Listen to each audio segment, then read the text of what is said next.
nos vamos a ir con un personaje que viene de otro planeta. Este, ahí viene, de ahí viene Superman, y ese es nuestro querido Luis Miguel Carriedo, que ya se encuentra aquí con nosotras y nosotros, experto en periodista, experto en temas electorales también, experto, bueno, ha sido asesor del Instituto Nacional Electoral y le llamamos a Luis Miguel Carriedo, pues a propósito de que finalmente ya están ahí, el Instituto Nacional Electoral, pues finalmente tomó la decisión, hubo una pugna interna durísima, bueno, interna y externa, mucha presión a los consejeros, a las consejeras del INE, para que que no se le pudiera dar la mayoría calificada al partido Morena, a la alianza que está de Morena, Partido Verde Ecologista, y el PT. Luis Miguel Carriedo, buenos días, bienvenido. Buenos días, Ernesto. Un saludo para ti, para el auditorio de Rompeviento. Pues a ver si a ti te sale, porque hemos visto ahí, mi querido Luis Miguel Carriedo, a la secretaria de Gobernación, pues dando una explicación de por qué sí tendría que fallar el INE como terminó fallando. También a Citlali Hernández, próxima secretaria de la Mujer, y a Claudia Sheinbaum, pues haciendo exposiciones, tratando de explicar o contrarrestar esta campaña que ha habido.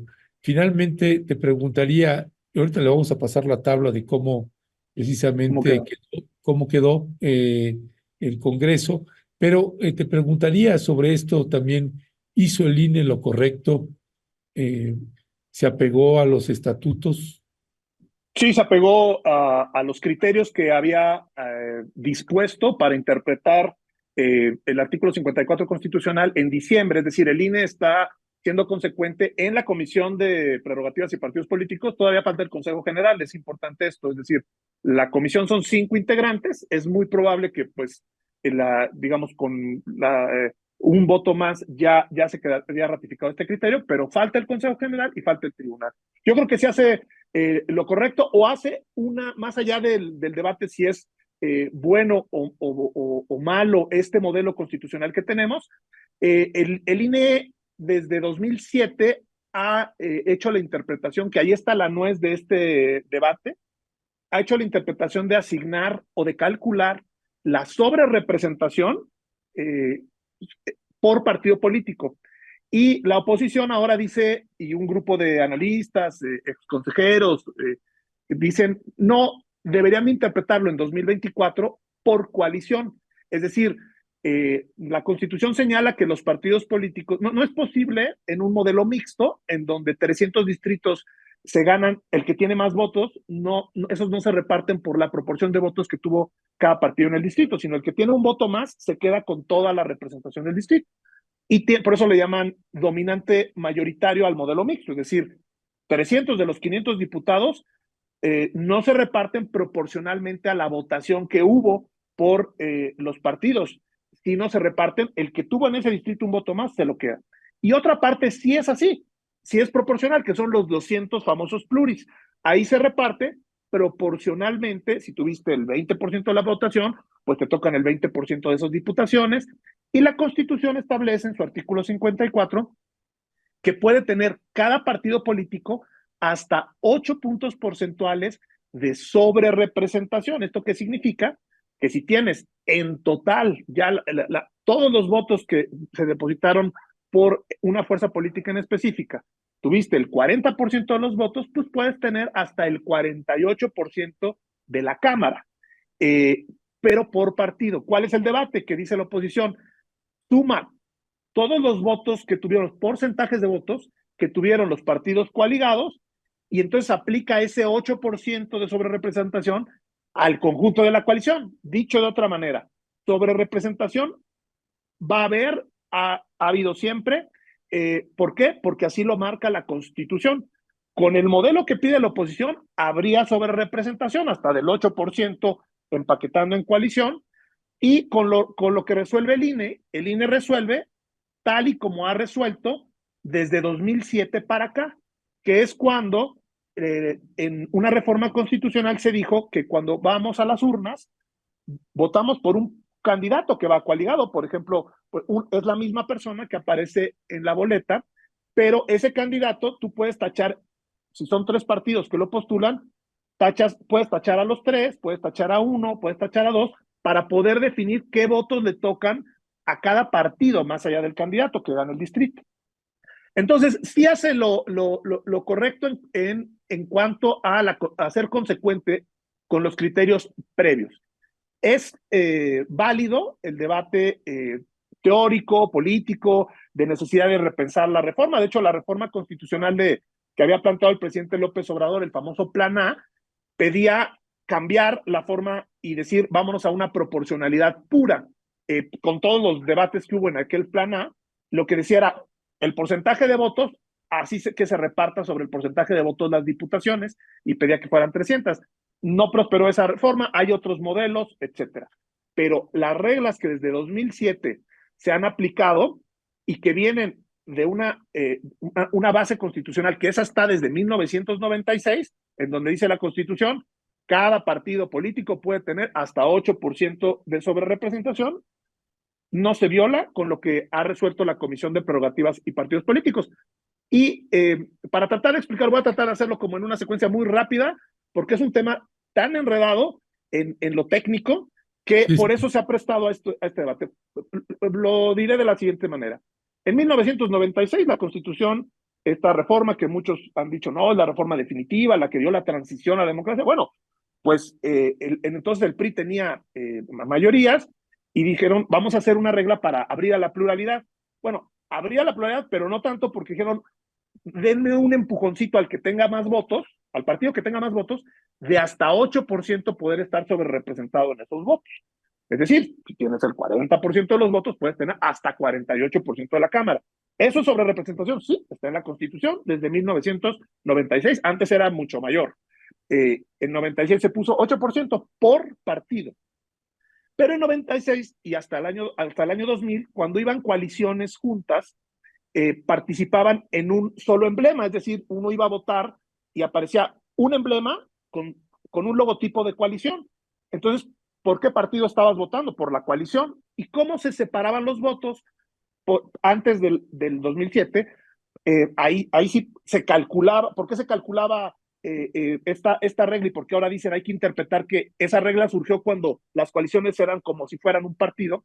Pues porque ahí en los convenios de coalición, los partidos decían de los votos que reciba la coalición, tanto porcentaje le toca al partido uno, se repartían los votos en la mesa, digámoslo así, y esto generaba que los partidos, pues, para el tema de obtener el registro, pues no necesitaban obtener directamente el voto, sino aliarse a uno que fuera muy grande y demás. Por eso en 2007 se optó por decir, no, pero llevan al mismo candidato, pero las personas tenemos derecho a decir, yo apoyo a ese candidato, pero lo apoyo por este partido. Muy bien, llegamos a 2007 y entonces los candidatos que van por distrito, las personas que fuimos a votar, pues vimos una boleta que aparecía repetido el nombre de algún candidato, pues eso significaba que estaba coaligado ahí. Y aquí viene una complejidad. ¿Cómo ha interpretado el INE calcular el 8%? Bueno, por partido, porque así se quedó la Constitución, pero también la ley, y por partido tiene toda una lógica, porque ya ahora los votos del partido no se asignan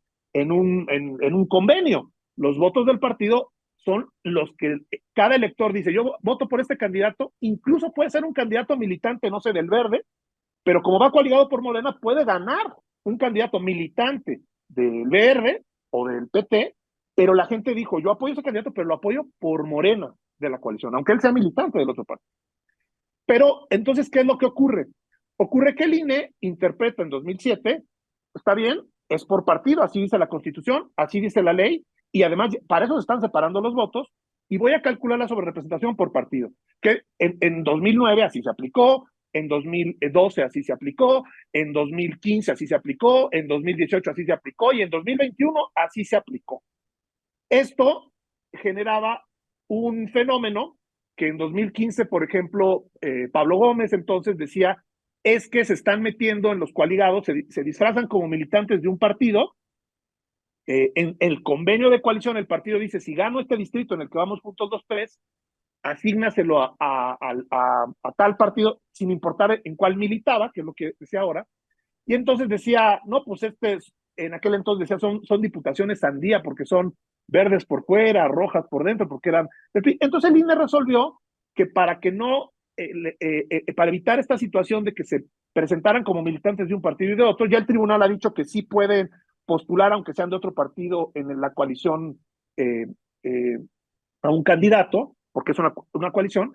Lo que hizo el INE fue en 2021 cambiar la regla y cambiarla no para calcular por coalición, sino para decir, bueno, eh, la sobrerepresentación la calculo por partido, como ha sido siempre, como se hizo ayer, pero con militancia efectiva. Es decir, si una persona es militante de un partido político y en tu convenio de coalición me dices que ese debe asignársele el triunfo a otro partido, ahí no se vale.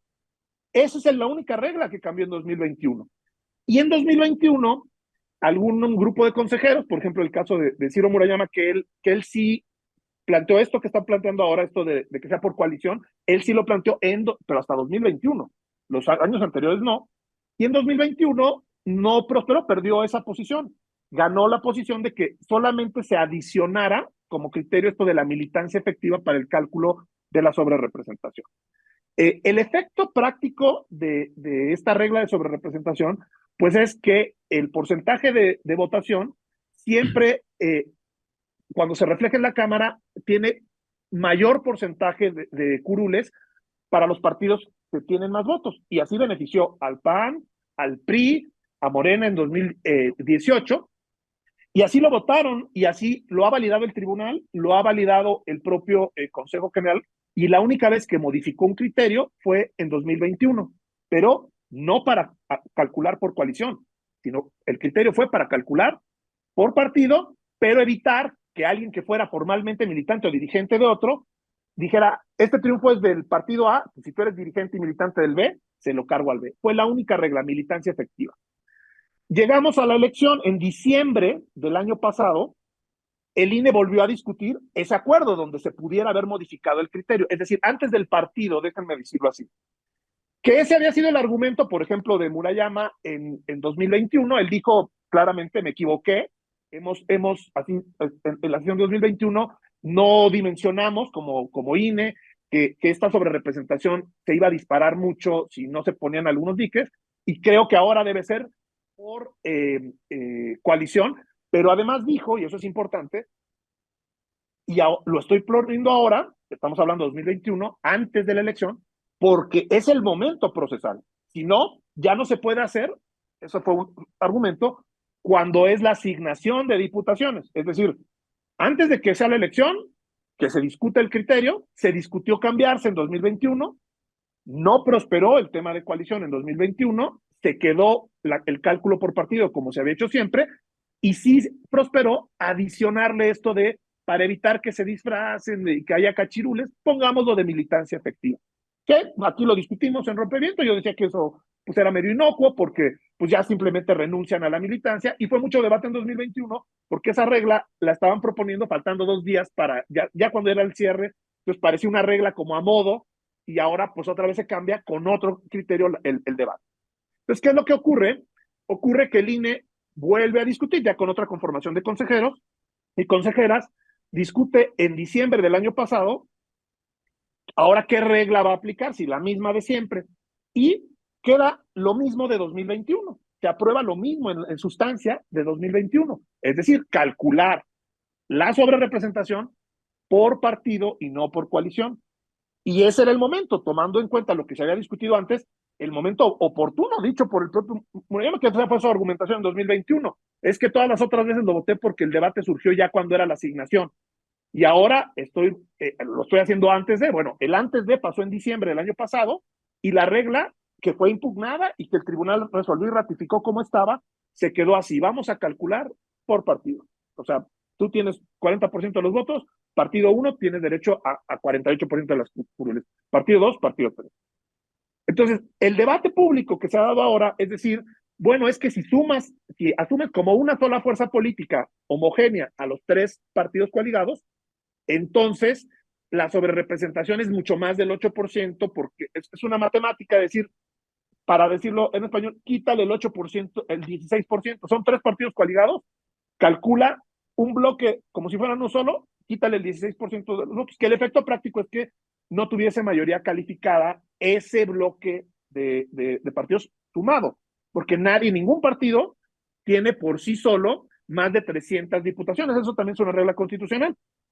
Entonces, ayer en la sesión de la Comisión de Prerrogativas y Partidos Políticos del INE se presentó un proyecto que es regular, eso pasa siempre, tiene que presentar el proyecto de cómo quedaron las diputaciones. Un debate que también se daba es que la Secretaría de Gobernación da cifras y ellos no pueden dar las cifras. No, claro, el INE es el que iba a resolver. De hecho, hay algunas diferencias en números, porque el INE hace su cálculo, ve que se cumplan estos requisitos, ve el tema de la militancia efectiva, etcétera, y concluye que en lo sustantivo, pues sí, va a quedar esta mayoría calificada si sumas a los 3 bloques de partidos. Es decir, no concede la interpretación que promovieron, de decir, vamos a interpretar la sobrerepresentación por coalición. La propuesta sí llega a la comisión y la comisión la vota por unanimidad. Hubo debates, pero se pelearon un poco que si se había publicado en la página el proyecto y que por qué no les habían dado al proyecto antes a ellos. Ese fue el debate y que por qué era sesión extraordinaria, urgente y no ordinaria. O sea, una cosa no de fondo en el debate sustantivo que era por coalición o por partido. Se quedó por partido. ¿Es lo correcto? Sí, es lo correcto porque es consecuente con los argumentos que se dieron y con pues la regla que se dio antes de empezar. Ahora, que esto Bien, pudiese cambiar, sí, todavía falta el Consejo General y lo que resuelva va a ir al Tribunal Electoral. Y yo lo he dicho y cierro con esto, Ernesto, creo que sí es válido discutir que un porcentaje de votos debe parecerse más al porcentaje de Cámara, pero no es correcto engañar diciendo como que esto es una sorpresa que acaba de llegar, cuando es una regla constitucional que viene de claro. 1996 y que se ha discutido mucho. Es decir, no está haciendo ningún fraude, no es ninguna regla de dictadura que el INE se le inventó ayer, está cumpliendo con sus criterios, aunque muchos consejeros también estarían de acuerdo con la proporcionalidad pura, pues están siendo consecuentes con sus criterios hasta ahora y ya son 5 votos, por lo tanto, lo más seguro es que el viernes se ratifique esta regla, así como se había aprobado previamente, y ya veremos el tribunal, que yo creo que también la va a ratificar. Gracias, gracias, mi querido Luis Miguel Carriedo. Dice María Fernández, no puedo creer que sigamos hablando de esto. Es absurdo que aún no se haya entendido, ya se ha explicado de mil formas. ¿Por qué seguir generando confusión? Pues precisamente por eso tenemos que estar con el tema, porque sigue generando muchísima confusión. Y es precisamente que uno, cuando haces trabajo en campo, pues uno ve que sigue la gente no terminando de entender. Y a lo mejor usted le entendió a una de las explicaciones, a lo mejor le entendió a la otra y no a la primera, o viceversa, o a lo mejor le entendió finalmente en esta de Luis Miguel Carriedo y no en las anteriores, o ya le había entendido. Vaya usted a saber, pero preferimos más vale que sobre a que falte, porque el tema no es menor. Recuerde usted que esta decisión eh, pues va a implicar cambios en la constitución política mexicana, cambios estructurales importantísimos para el país. Por eso pensamos que no hay que soltar el tema, así como pues lo que está sucediendo en el Poder Judicial de la Federación. Luis Miguel Carriedo, como siempre, muchísimas gracias. Un fuerte y fraterno abrazo. Un abrazo para ti, el auditorio, Ernesto. Saludos. Gracias, Superman. Gracias. Este, bueno, y por cierto, ya no lo hemos visto con su playera de Superman, lo extrañamos, pero luego también es funcionario y no puede llegar así, ya luego pues tiene que cuidar también las formas.